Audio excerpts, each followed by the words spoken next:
কোরআনের বৈশিষ্ট্যর পাঁচটা বৈশিষ্ট্যের কথা বলেছিলাম, মাত্র দুইটা বৈশিষ্ট্যের কথা অল্প কিছু আলোচনা হয়েছে। এক নম্বর বৈশিষ্ট্য হলো কোরআনুল কারীম হেদায়েতকারী। কোরআনুল কারীম হেদায়েতকারী হতে হলে যে পাঁচটা ছয়টা গুণের কথা বলেছিলাম, ওই গুণ যদি আপনারা অর্জন করেন তাহলে আল্লাহ পাক হেদায়েত দান করবে। দুই নাম্বার, কোরআনুল কারীম হলো উপদেশ। কোরআনুল কারীম মানুষকে উপদেশ দান করে। গত জুমায় বলেছিলাম কোরআনুল কারীম মানুষকে 100টি উপদেশ দিয়েছে। 100টি আয়াতের মধ্যে আল্লাহ পাক ঘোষণা করেছেন মানুষকে উপদেশ দিয়েছেন কোরআন দিয়ে। জোরে বলুন সুবহানাল্লাহ। তার মধ্যে পাঁচটা বৈশিষ্ট্য আমি বলেছিলাম। আল্লাহ পাক রব্বুল আলামিন বলেন সূরা বাকারার 42 নম্বর আয়াতে, ও দুনিয়ার মানুষ, তোমরা সত্য আর মিথ্যাকে মিশ্রণ করো না। এই জন্য ভাই দোস্ত বুজুর্গ, আমরা দুনিয়াতে চলার মাঝে আমরা যারা সত্য আর মিথ্যাকে মিশ্রণ করে ফেলি, মিথ্যাকে আমরা যারা সাপোর্ট করি, সত্য যেটা ওটাকে আমরা বর্জন করে দেওয়ার চেষ্টা করি, হুঙ্কার দেই, নিজের বিরুদ্ধে যদি কোনো কথা যায় আমরা অকাট্য অন্যায় ভাবে যাদেরকে জুলুম করি। এই জন্য আল্লাহ পাক উপদেশ নরম ভাবে বলতেছেন তোমরা সত্য আর মিথ্যাকে মিশ্রণ করো। দুই নম্বরে বলেছিলাম সৎ কাজ নিজে করতে হবে এবং অন্যকে সৎ কাজ করার কথা উপদেশ দিতে হবে, উদ্বুদ্ধ করতে হবে। উপদেশ দেওয়ার কথা তাদেরকে বলতে হবে, নিজে সৎ কাজ করবে এবং সবাইকে সৎ কাজের কথা বলবো। এই সৎ কাজের কথা বলতে গিয়ে মানুষের মুখ চাটকামি দেখা লাগতে পারে, কথা ঠিক কিনা? এই যে যেমন দেখেন আপনাদের সামনে এই যে এত বড় একটা সুন্দর উদ্যোগ নিয়েছেন যে মসজিদের এই মহল্লার একটা জালসার ব্যবস্থা করা হয়েছে, তাফসীরুল কোরআন মাহফিলের ব্যবস্থা করা হয়েছে। এই তাফসীরুল কোরআন মাহফিল করতে গিয়ে সবাই কি আপনার সম্মতি দিয়েছে? সবাই কি একমত হয়েছে? এর মধ্যে কেউ কেউ মনও খারাপ করেছে, কথা ঠিক কিনা?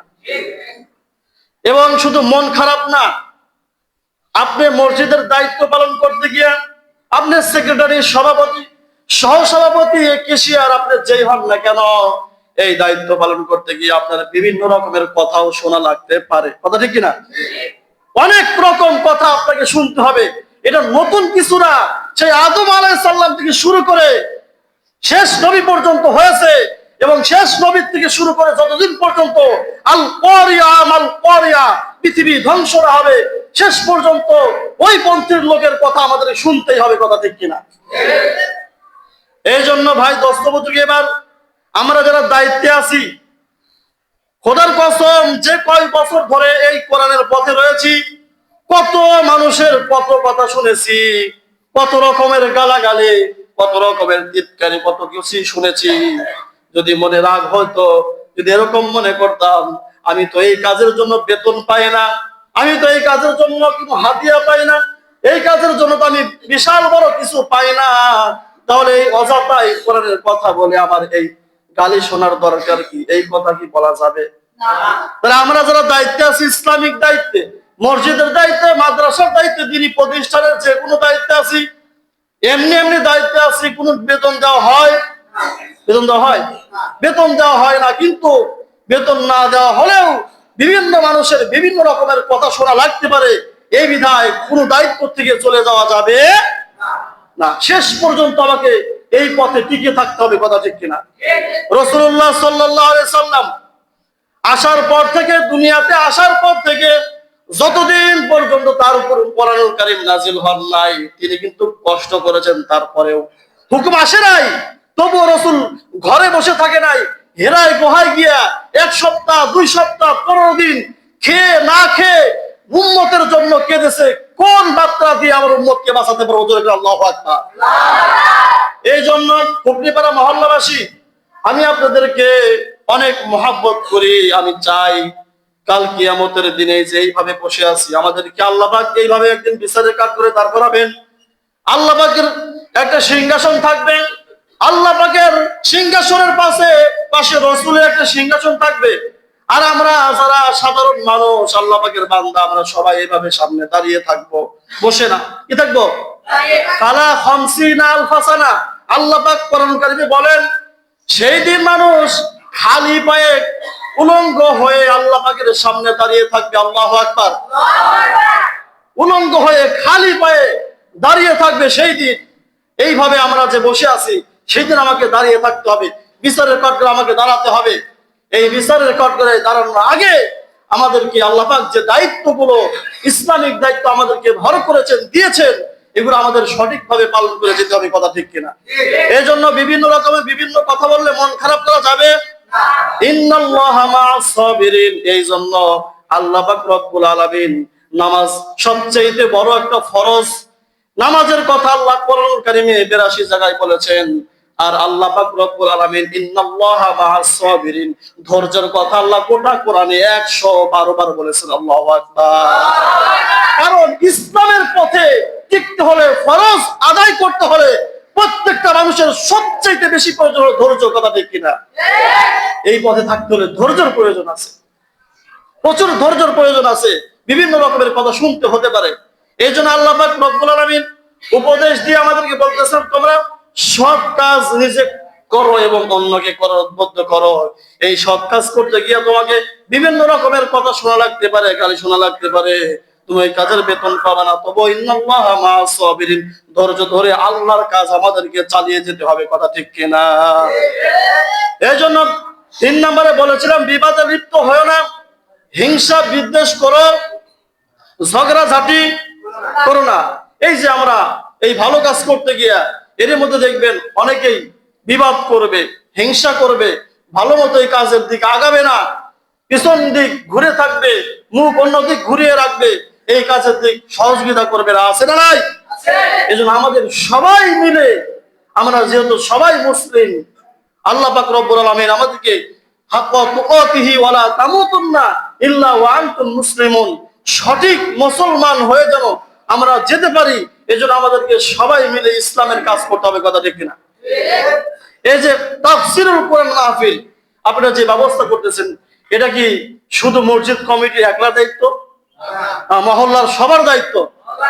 আমি কিন্তু বলেছিলাম, এই আল্লাহর ঘর মসজিদ, আমার ফ্যামিলিতে যদি 5 জন মানুষ থাকে, আমার বাবা, আমার মা, আমার বিবি, আমার ছেলে সন্তান, এই যে 5 জন সদস্যের উপর যেমন কর্তব্য এই আল্লাহর ঘর মসজিদের উপর, তার চাইতে বেশি কর্তব্য। কথা ঠিক কিনা? এই জন্য ভাই দোস্ত বুজুর্গ, কারণ আমি যে মুসলিম, আমি যে সংসার পেয়েছি, আমি যে এত সুন্দর এই সাজানো সংসার পেয়েছি, এই সংসারটা এই মসজিদ থেকেই রাসূল সাল্লাল্লাহু আলাইহি সাল্লাম সুন্দরতম পরিবেশ ব্যবস্থা করেছেন। যেরকম আল্লাহু আকবার। মানে এই যে আপনি সুন্দর ব্যবস্থা দেখতেছেন, আপনার পরিবার নিয়ে আপনি আছেন, এরকম ব্যবস্থা এক সময় ছিল না। রাসূল সাল্লাল্লাহু আলাইহি সাল্লাম যে সময় পৃথিবীর বুকে এসেছেন, ওই সময়ের যুগকে আল্লাহ পাক রাসূল সাল্লাল্লাহু আলাইহি সাল্লাম বলতেন সেটা হলো অন্ধকার যুগ। অন্ধকার যুগ বলতে রাসূল বুঝিয়েছেন, সেই যুগে জেনে ব্যভিচার ওপেনলি ভাবে হতো রাস্তাঘাটে, যার তার মেয়ে নিয়ে যেখানে সেখানে তারা রেপ করতে পারতো, জেরা করতে পারতো, এরকম ছিল সেই যুগ। রাসূল সাল্লাল্লাহু আলাইহি সাল্লাম ওই যুগে এসে কোরআন দিয়ে, হাদিস দিয়ে, আল্লাহ পাকের বার্তা দিয়ে, সুন্দরতম পরিবেশ করে দিয়ে, যার যার বোন, যার যার মেয়ে আল্লাহ পাক তার তার ঘরে ফিরিয়ে দিয়েছে, সম্মান নিয়ে। জোরে বলেন আল্লাহু আকবার। এজন্য এই মেম্বার থেকে, এজন্য এই মেম্বার, এই মসজিদ, এই আল্লাহর ঘর মসজিদ আমার পরিবারের থেকেও গুরুত্ব বেশি। কথা ঠিক কিনা? যদি আমি মুসলিম হই, আমি যদি ইমানদার হই, আমি যদি আল্লাহর প্রকৃত বান্দা হই, আমি যদি হাক্কা তুকাতিহি ওয়ালা তামুতুন্না ইল্লা ওয়া আনতুম মুসলিমিন, আমি যদি সঠিক মুসলিম হই, প্রকৃত মুসলিম হই, তাহলে আমি এই সকলের আগে এই মসজিদকে প্রাধান্য দিব। জোরে কোন কথা ঠিক কিনা? এজন্য প্রত্যেকটা মুসলিমের দায়িত্ব এবং কর্তব্য হলো সকলের আগে, আমার পরিবারের আগে এই মসজিদকে প্রাধান্য দেওয়া। এই মসজিদের নামে আমি কি শুনলাম, এই মসজিদের নামে জালসা শুনেছি, এবার সবাই মিলে আমাকে নিজ নিজ থেকে ডেকে না এগিয়ে এসে আমাকে জিজ্ঞাসা করতে হবে, আমাকে উদ্বুদ্ধ হতে হবে যে মসজিদের তাফসীর করার মাহফিল করতে হবে, এই মসজিদের যেন উন্নতি হয়, আরো বড় হয়। এই করার জন্য কিভাবে জালসাটা করলে, তাফসীর করলে, মাহফিলটা করলে ভালো হয়, সবাই মিলে পরামর্শ দিয়ে ভালো করার কথা ছিল। কথা ঠিক কিনা? কিন্তু হিংসা বিদ্বেষ করা যাবে না। হিংসা বিদ্বেষ করা যাবে না। আজকে কিছু কিছু মানুষ এখানে না থাকলেও অন্য অন্য জায়গায়, যারা এই বিগত 2-3 মাস আগে যে সমস্ত মানুষ মসজিদগুলোতে দায়িত্বে ছিল, আজকে তারা দায়িত্বটা হারানোর কারণে তারা রাগে ক্ষোভে মসজিদের দিকে তাকায় না। এরকম লোক আছে না নাই? এই খুবনি পাড়া না থাকলেও আমাদের ওখানে আছে, দয়রামপুরে আছে, বানেশ্বর বালিয়াঘাটিতে আছে। সরকার জালেম পতন হওয়ার পরে পরবর্তীতে যারা দায়িত্ব পেয়েছে, অথচ ওই সমস্ত লোক দায়িত্ব থাকাকালীন যারা অন্য দল অন্য মতের লোক ছিল, তারা কিন্তু ঠিকই মসজিদের দিকে আগাইছে, কথা ঠিক কিনা? সবাই কিন্তু আগাইছে, কথা ঠিক কিনা?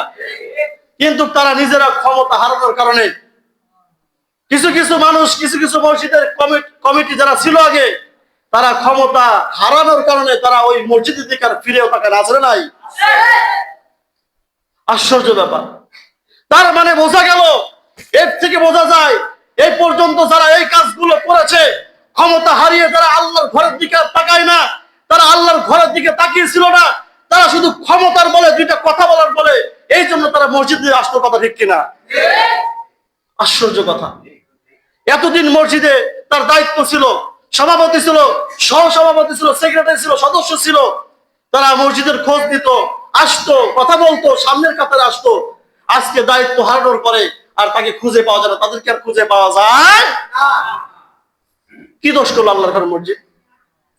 হিংসা থাকলে আমার সাথে আপনি থাকতে পারে, যদি আমাকে আপনার ভালো না লাগে সেটা মসজিদের বাহিরে যে আমাকে যা করবেন করবেন, সমস্যা নাই, কিন্তু আল্লাহর ঘর মসজিদের সাথে কোনো বিবাদ নাই, কথা ঠিক কিনা? আপনি হিংসা করলে আমার সাথে করবেন, আমার বাবার সাথে করবেন, আমার ভাইয়ের সাথে করবেন, পাড়া প্রতিবেশীর সাথে করবেন, কিন্তু মসজিদ প্রসঙ্গে করে হিংসা করা যাবে? শোনেন, দুনিয়ার মানুষ যদি আপনাকে সাইজ করতে নাও পারে, খোদার কসম মৃত্যু হতে দেরি আল্লাহ পাক আপনাকে সাইজ করতে দেরি হবে না, কথা ঠিক কিনা?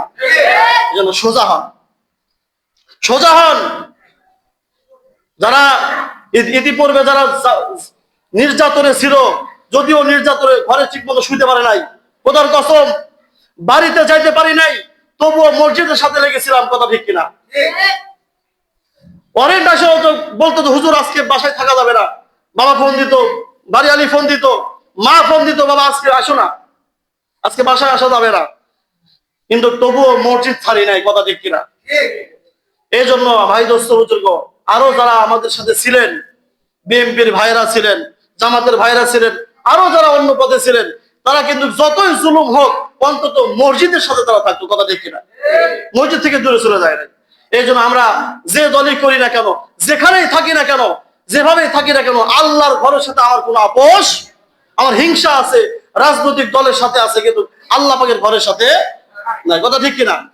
এই জন্য ভাই দোস্ত বুজুর্গ, আমি যত দূরেই থাকি না কেন, আমার ক্ষমতা থাক আর না থাক, আমি দায়িত্বে থাকি আর না থাকি, সেটা বড় বিষয় না। বড় বিষয় হলো এটা আল্লাহ পাকের ঘর মসজিদ। এই ঘরে আল্লাহ আপনার পক্ষে সাক্ষী দিবে, ফি ইমামিন মুবিন, আপনি কয়দিন মসজিদে আসছেন, কি করেছেন, কি নিয়তে আসছেন, সেদিন এই মসজিদ সাক্ষী দিবে, আপনাকে ভিডিও ফুটেজ দেখিয়ে আপনাকে নাই জান্নাতে নাই জাহান্নামে পাঠিয়ে দিবে। এই জন্য এই ঘরের সাথে আমাদের কোনো আপোষ নাই। আল্লাহ পাক রব্বুল আলামিন আমাদেরকে এই আল্লাহ পাকের ঘর মসজিদের সাথে সুসম্পর্ক এবং দেখভাল করার মতো আমাদের তৌফিক দান করুক। সকলে আল্লাহুম্মা আমিন।